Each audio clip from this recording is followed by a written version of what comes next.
Okay, so we are live. Welcome, Esther. Thank you for joining me today to talk about what it means to be a modern day priestess. So as a priestess myself, and you are also now, as I love the words you used earlier, fully initiated and emerged priestess yourself. I know we spoke probably about 6 months ago about your journey. But I had a sense, and we've just been chatting before going live, and you've confirmed this, that things had shifted for you quite significantly, which is normal.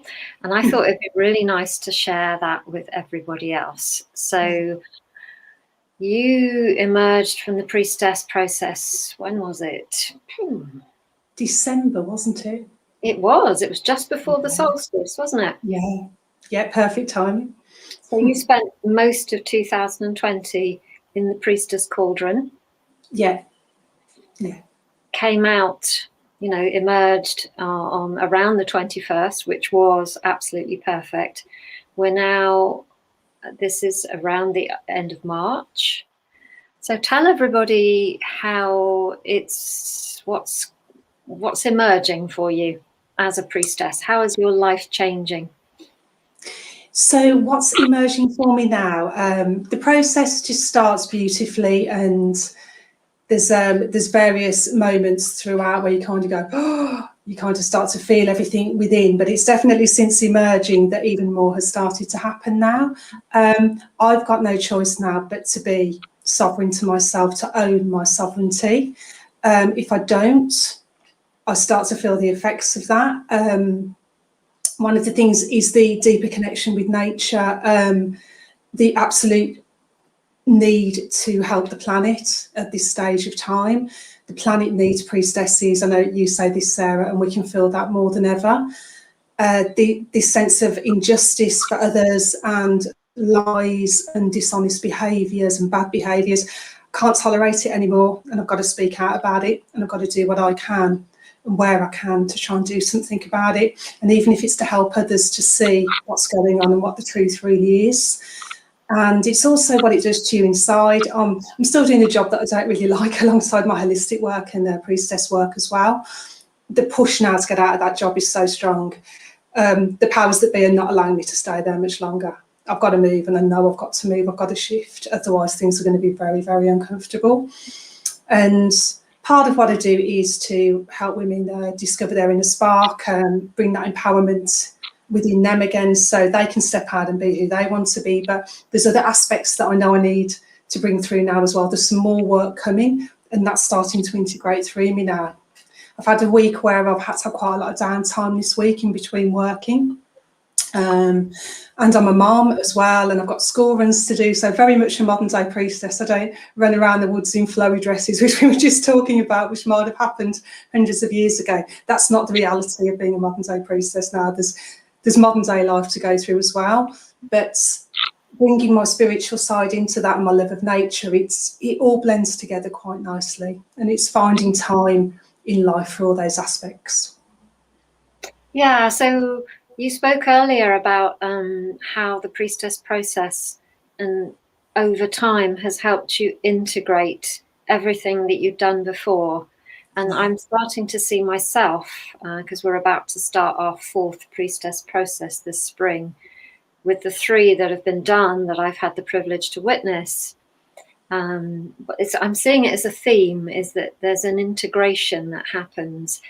And therefore we do become sovereign, because as we integrate, that's it.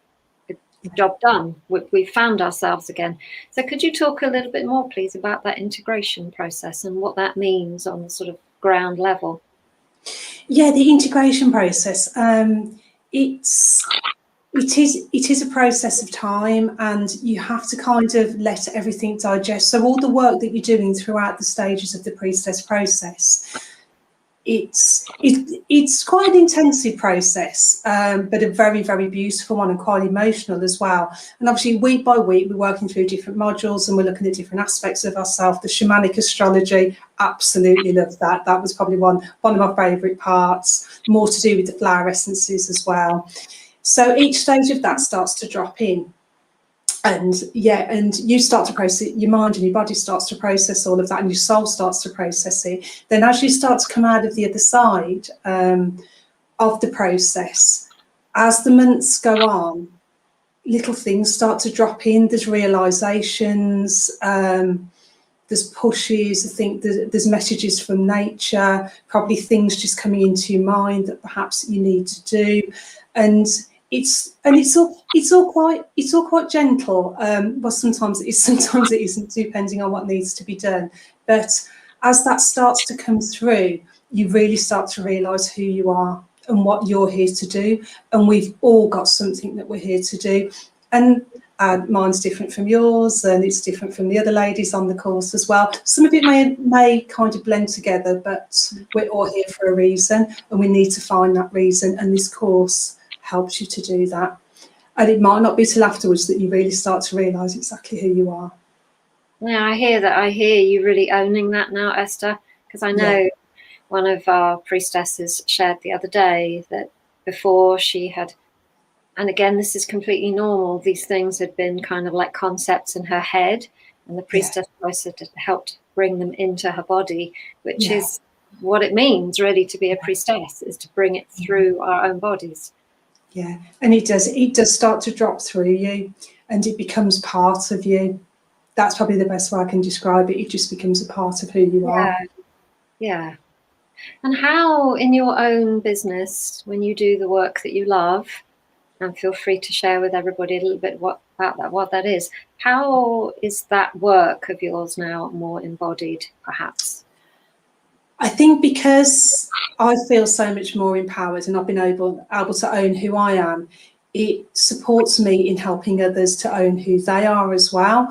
And I'm watching my clients start to really move forward, to step out with their own businesses, to do the work they're here to do, to kind of be brave, because we've obviously have to be brave. We're having to be brave all the time, but I'm seeing them do that as well. And it's wonderful. And I've got more Reiki teaching coming in, and with the restrictions starting to lift, there's nothing to stop us doing that now. And even though those restrictions have been there, still been working a lot online, and people have wanted to do that. And it's wonderful to see these beautiful women, because they didn't realise the beauty they had within them. They're starting to see what they can do, and who they are as well.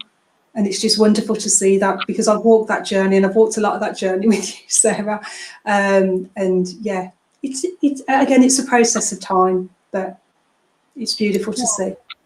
Isn't it interesting how when we wish our clients to become more of who they want to be, so often the biggest thing that we can do to help them is to embody it more ourselves. Yeah, absolutely. And it makes such a difference, because once you start to own it, they feel it, and they may not even realise they feel it, but they do feel that change in you, and that supports the change in them.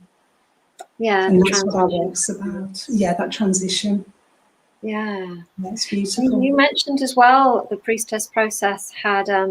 You said to me earlier when we were chatting and churning in that you'd stop smoking. Yeah, I can't. My body will not tolerate the toxins. I think, again, the warning signs were there. Stop smoking. It's not good for you. In the end, my sinuses were that bad. My body, and that's since taking flower essences, and more so since doing that process. I just had to stop, and it was the best thing I ever did, because I'm so much healthier for it. And even changes of eating, and I know how I feel.